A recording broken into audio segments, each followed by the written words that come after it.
I thought my marriage was a partnership built on love and trust. But one phone call taught me that to my husband, I was just a target. He and his mother had a plan to take everything from me, and he was so sure it would work. He told her, "Don't worry, she'll sign the papers. She trusts me." He was right about the trust, but he had no idea what I'd do once he broke it. I, 28F, was married to Mark, 30M, for 3 years. Our life was simple and happy, or so I believed. We lived in a modest house, worked regular jobs, and spent weekends watching movies or having dinner with his mother, Linda, 55F. Everything felt normal. Everything felt safe. I thought I knew the man I'd married. I thought I understood the life we were building together. But grief has a way of revealing people's true nature. And my grandmother's death showed me exactly who I'd been sharing my bed with. My grandmother passed away 2 weeks ago. She was 93 years old and the strongest woman I'd ever known. She raised me after my parents died in a car accident when I was 8. She taught me everything about strength, about dignity, about protecting what's yours. When the lawyer called to tell me about her will, I couldn't stop crying, not because of what she left me, but because it meant she was really gone. The inheritance was massive. Her house, her savings accumulated over decades of careful living, and 5 rental properties she'd bought throughout her life. Properties worth millions in total. Mark was perfect during those first days. He held me while I cried. He answered phone calls when I couldn't speak through the tears. He handled the funeral arrangements when I was too broken to think straight. He brought me tea without being asked. He rubbed my back when the grief felt like it would swallow me whole. He whispered that everything would be okay, that we'd get through this together. His mother, Linda, came over with casseroles and hugs, telling me my grandmother would want me to be strong. They were both so caring, so present, so absolutely convincing in their performance. A week after the funeral, Mark sat me down at our kitchen table. He had a thick stack of papers and a concerned look on his face. He said, "Baby, I know this is hard, but we need to handle the legal stuff for your inheritance. My friend from law school drew these up for us. It'll help organize everything, protect it for our future. You shouldn't have to worry about this while you're grieving." He pushed the papers toward me gently. The stack was intimidating, full of legal language that made my tired brain hurt even more. I picked up the pen, ready to sign. Mark had been my rock through all of this. Of course, I trusted him to handle the complicated parts. That's what marriages were about, right? Supporting each other through the hardest times. But then his phone rang. He looked at the screen and said, "It's Mom. Let me take this real quick." He walked into the living room, leaving me with the yawing papers and the pen. I don't know why I listened. Maybe something in his tone made me pause. Maybe my grandmother's spirit was warning me, but I heard my name through the thin wall and I froze. Then I heard his exact words, clear as day. "It's all set. Don't worry, she'll sign the papers. She trusts me." There was a pause, then he laughed. A cold, satisfied laugh I'd never heard from him before. "Mom, by next week, we'll have control of everything.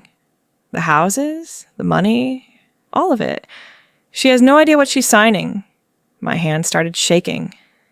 The pen fell from my fingers and rolled across the table. Everything inside me turned to ice. The man I loved, the man I'd shared my life with for 3 years, was planning to steal my grandmother's legacy, the legacy she'd worked her entire life to build, the legacy she'd left to protect me, and his mother was in on it. All those casseroles, all those hugs, all lies. Mark came back into the kitchen, smiling his usual warm smile. "Sorry about that. Mom just wanted to check if you were okay." The lie came so easily to him, I forced my face to stay neutral, forced my voice to stay steady. "Actually, I'm really tired. Can we do this tomorrow? I want to read through everything when my head is clearer."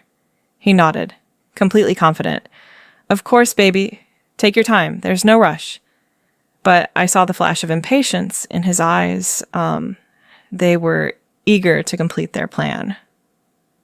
The next morning, I told Mark I needed to run errands. Instead, I drove straight to the best estate lawyer in the city. Rebecca Chen came highly recommended, and when I walked into her office with those papers, I knew I'd made the right choice. I explained everything, my voice shaking with rage more than fear. She read through the documents, her expression growing darker with each page.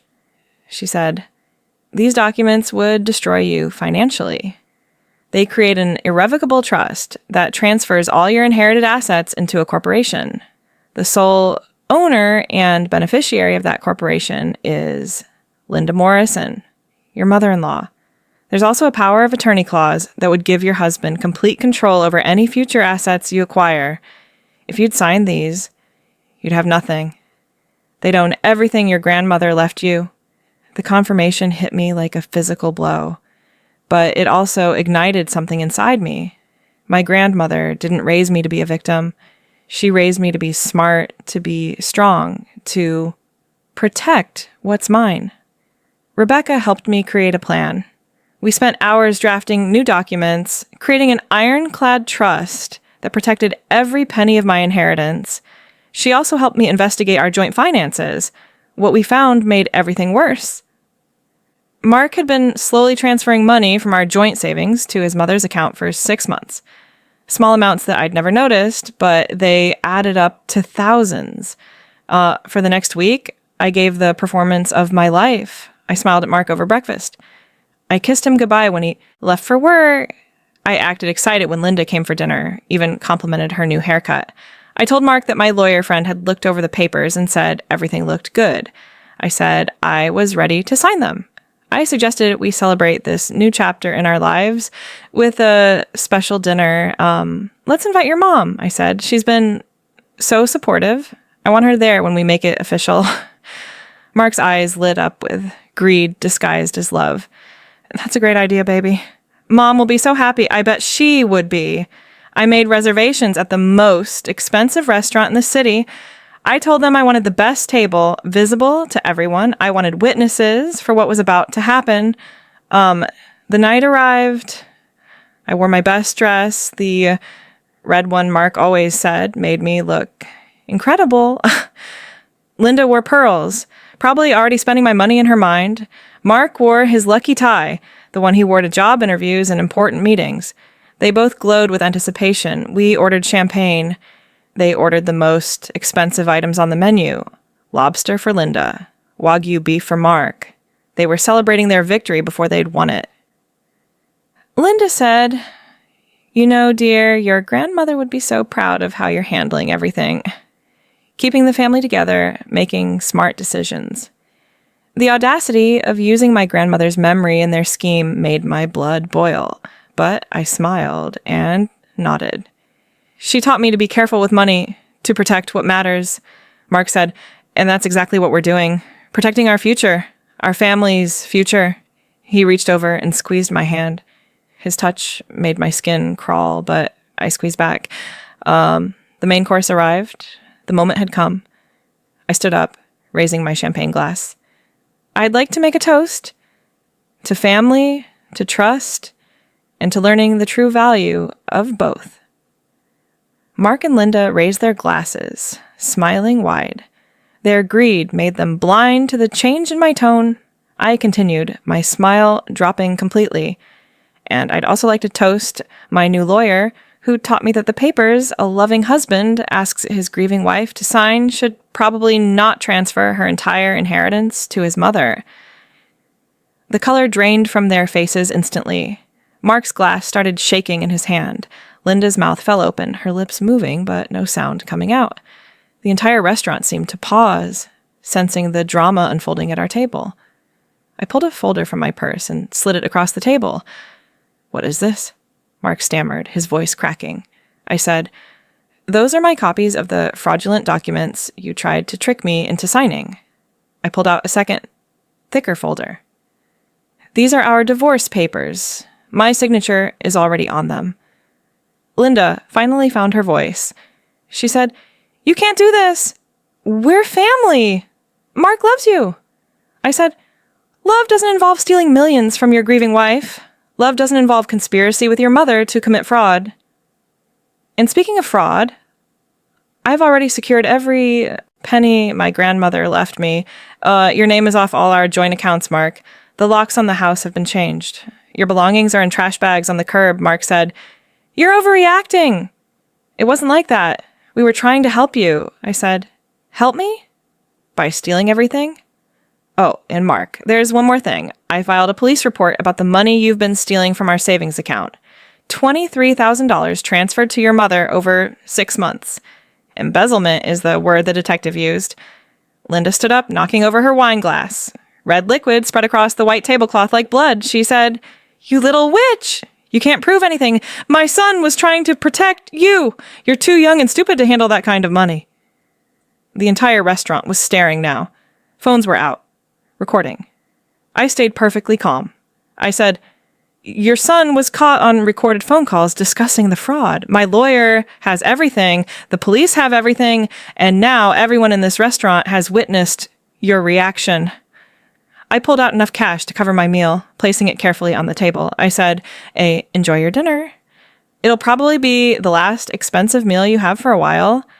The bill for your 2 meals comes to about $800. I hope you brought your credit cards. Mark said, Please wait. We can talk about this. I made a mistake. I love you. I said, You love my money. You loved what you thought you could take from me. But you forgot something important. My grandmother raised me. She taught me to be smart, to be strong, and to never let anyone take what's mine. I walked out of that restaurant with my head high, leaving them to face the bill and the stares and the wreckage of their own greed. Linda's screaming followed me out the door, but I didn't look back. I'd already wasted 3 years looking at Mark. I wouldn't waste another second. The divorce was finalized 2 months later. Mark got nothing except legal bills. He tried to contest it, claimed I'd hidden assets, but the court saw through him just like I finally had. Linda was investigated for fraud and conspiracy. She wasn't charged, but the investigation cost her thousands in legal fees, and her reputation in her social circle was destroyed. The video from the restaurant went viral in our town. Everyone knew what they'd tried to do. I sold the house Mark and I had shared. Too many fake memories lived in those walls. I moved into one of my grandmother's rental properties, a beautiful Victorian she'd renovated 10 years ago. I kept her furniture, her pictures, her presence around me. I started therapy to deal with the betrayal. I learned to trust myself again. I learned that my instincts that night, that pause before signing, had saved me. Mark lost his job when his employer found out about the fraud investigation. Last I heard, he was living in his mother's basement, working retail. Linda had to sell her house to pay her legal bills and moved into a small apartment. They got exactly what they deserved. Nothing. Some people might say I was too harsh, that I should have given him a chance to explain, to apologize, to make it right. But there's no making right trying to steal millions from your grieving wife. There's no explaining away that level of calculated cruelty. They saw my grief as opportunity. They saw my trust as weakness. They thought I was an easy target.